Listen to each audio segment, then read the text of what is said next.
الحمدللہ۔ لیکن اب یہ تھوڑی اصلاح والی باتیں بھی تو کرنی ہے نا ہم نے، اصلاح کی باتیں بھی اب یہ بھی ذرا سننی ہے آپ نے، ابھی تو نیند نہ آنے لگ جائے۔ میرے پیارے محترم معزز اسلامی بھائیوں، یہ جو زندگی ہے نا، اصل زندگی وہ ہے جس کے اندر انسانیت ہو۔ اب انسانیت کسے کہتے ہیں؟ آج یہ سمجھ کے جائیں آپ کہ انسانیت کسے کہتے ہیں، آپ کو صحیح سمجھ آ کے میں جاؤں گا انشاءاللہ۔ انسانیت کہتے کسے ہیں؟ انسانیت کہتے ہیں اپنی خواہشات کو چھوڑ کر دوسرے مسلمان کی خواہشوں کو پورا کر دینا۔ کبھی یہ کر کے آپ دیکھیے گا، آپ کہتے ہیں نا زندگی میں سکون نہیں ہے، چین نہیں ہے، اطمینان نہیں ہے، کبھی ایسا کریں ایک طرف آپ کی خوشی ہو، ایک طرف دوسرے مسلمان بھائی کی خوشی ہو، اپنی خوشی کو چھوڑ کر اس کی خوشی پوری کریں، اللہ آپ کو سکون عطا فرمائے گا۔ لیکن ہمارے ہاں کیا ہے؟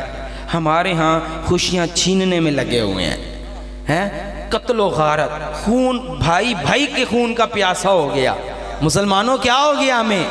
کس راستے پر ہم چل پڑے ہیں؟ کس راستے پر، کس طریقے پر ہم چل پڑے ہیں؟ انسانیت یہ نہیں ہے۔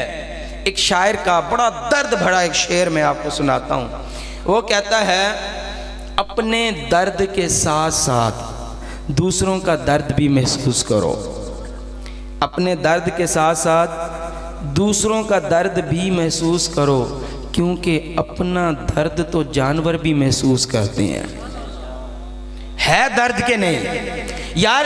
جانور کو اپنا درد نظر آتا ہے، اور کا نظر نہیں آتا۔ میں اشرف المخلوقات ہو کر، میں انسان ہو کر، اگر مجھے بھی صرف اپنی تکلیف نظر آئے، اپنا درد نظر آئے، کسی اور کی تکلیف نظر نہ آئے، کسی اور کی شرمندگی نظر نہ آئے، کسی اور کی بے عزتی نظر نہ آئے، کسی اور کی انسلٹ نظر نہ آئے، بتاؤ مجھے مجھ میں اور جانور میں فرق کیا رہ گیا؟ یہ صرف چوٹ کرنے کے لیے۔ ایک اور بہت بڑی پوائنٹ کی بات سنیں، دو چیزیں ہیں، ایک عقل اور ایک شہوت، اور تین مخلوقیں ہیں، جانور، انسان، فرشتہ۔ توجہ کیجئے گا میری طرف، بہت بڑی بات سمجھا کے جا رہا ہوں آپ کو۔ نیچے جانور، درمیان میں انسان اور اوپر فرشتہ۔ دو چیزیں ہیں، عقل اور شہوت۔ اللہ پاک نے جانور کو شہوت دی، عقل نہیں دی ہے۔ یہی وجہ ہے نا کہ اس کو نہیں پرواہ ہوتی بکرے کو یہ میری ماں ہے یا کیا ہے، اس کو نہیں پرواہ ہوتی میں روڈ پہ ہوں یا میں سائیڈ پہ ہوں، وہ برے کاموں میں لگا ہوا ہوتا ہے۔ جانور ہے نا، عقل نہیں ہے، شہوت ہے۔ فرشتے کو اللہ نے عقل دی ہے، شہوت، درمیان والی ایک چیز رہ گئی انسان۔ اللہ نے انسان کو عقل بھی دی ہے، شہوت بھی دی ہے۔ اب علماء کیا کہتے ہیں، یہ تینوں سٹیپ ذرا ذہن میں رکھ کے ایک نکتہ سنیے گا۔ علماء فرماتے ہیں کہ اگر انسان کی عقل شہوت پر غالب آ جائے، وہ بعض فرشتوں سے بھی افضل ہو جاتا ہے، اور اگر اس کی شہوت عقل پر غالب آ جائے تو وہ جانور سے بھی بدتر ہو جاتا ہے۔ یہی بات ہے کہ جب عقل پر شہوت کا غلبہ ہو جاتا ہے، پھر بدبخت کو، جب عقل پر شہوت کا غلبہ ہو جاتا ہے نا، پھر بدبخت باپ کو یہ نہیں نظر آتا یہ میری بیٹی ہے، وہ اس کے ساتھ بھی منہ کالا کر لیتا ہے۔ پھر بدبخت بھائی کو نظر نہیں آتا کہ یہ میری بہن ہے۔ ارے کیا ہمارے معاشرے کے اندر ایسے کیس نہیں آ رہے؟ نہیں آ رہے تو بتائیں آپ۔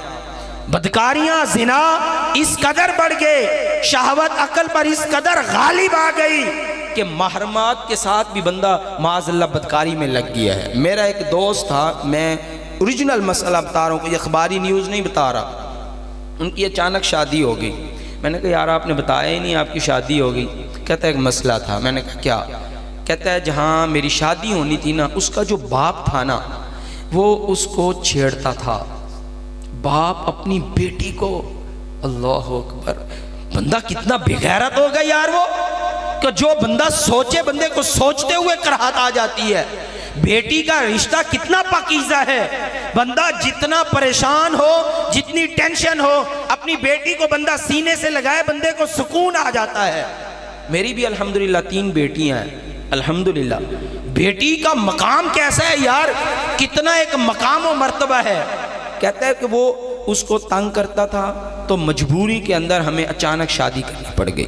یہ کب ہوتا ہے؟ جب شہوت عقل پر غالب آ جائے. تو میرے دوستو یہ شہوت کو غالب نہ ہونے دیا کریں بلکہ عقل کو ہی غالب رکھا کریں.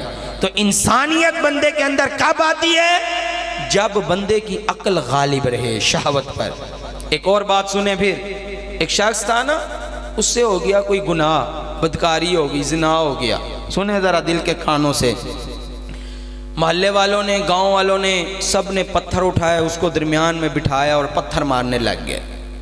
اب وہ جو نیچے بیٹھا شخص ہے نا، وہ کیا کہتا ہے؟ وہ ایک شعر کی صورت میں جواب دیتا ہے. توجہ میری طرف کریں، اوکھی باتیں آ گئی ہیں شاید.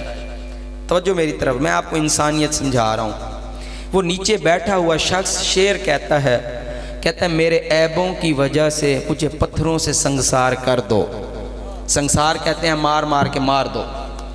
میرے عیبوں کی وجہ سے مجھے پتھروں سے سنگسار کر دو. جملے پہ غور کیجئے گا مدوانو، جملے پہ غور کیجئے گا. کہتے ہیں میرے عیبوں کی وجہ سے مجھے پتھروں سے سنگسار کر دو، لیکن پہلا پتھر وہ اٹھائے جو بے عیب ہو. ہے درد کے نہیں یار؟ کیوں ایسا ہے جس کے اندر عیب نہ ہو؟ بندے کو اپنے اندر کے ہزاروں عیب بھول جاتا ہے، سامنے والا کا ایک عیب نظر آ جاتا ہے. یار ایک بندے کا وجود ہو نا، بڑا خوبصورت، خوشبو لگائی ہو، پرفیوم لگایا ہو اعلیٰ سے اعلیٰ، اگر جسم کے کسی حصے پہ سوئی کے ناکے کے برابر زخم ہو، گندی مکھی آ کے وہاں بیٹھے گی. ایسے ہے نا؟ اس نے پورے جسم کو چھوڑ کے گندی مکھی نے سوئی کے ناکے کے برابر جہاں زخم ہے، جہاں عیب ہے، وہاں بیٹھنا ہے. اے مسلمانوں، اے انسانوں، صرف چوٹ کرنے کے لیے عرض کر رہا ہوں. ایک انسان کے اندر 99 خوبیاں ہوتی ہیں، ایک اگر عیب آ جاتا ہے، ہم اس گندی مکھی کی طرح اس عیب میں کیوں پڑ جاتے ہیں؟ ہمیں اس کے اندر 99 خوبیاں نظر کیوں نہیں آتی؟ اپنے اندر 99 عیب چھپ گئے، سامنے والے کی 99 خوبیاں چھپ جاتی ہیں. یہ انسانیت ہے؟ اسے انسانیت کہتے ہیں؟ یہ انسانیت تو نہ ہوئی یار. انسانیت کسے کہتے ہوتے ہیں؟ جو قرآن اور حدیث حضور علیہ السلام کی جو تعلیمات ہیں وہ کیا ہیں؟ ہر ایک کو اپنے آپ سے اچھا جانو. ہر ایک کو، صرف زبانی کلامی نہ ہو، دل و جان سے اگلے بندے کو اچھا جاننا چاہیے. تو میرے دوست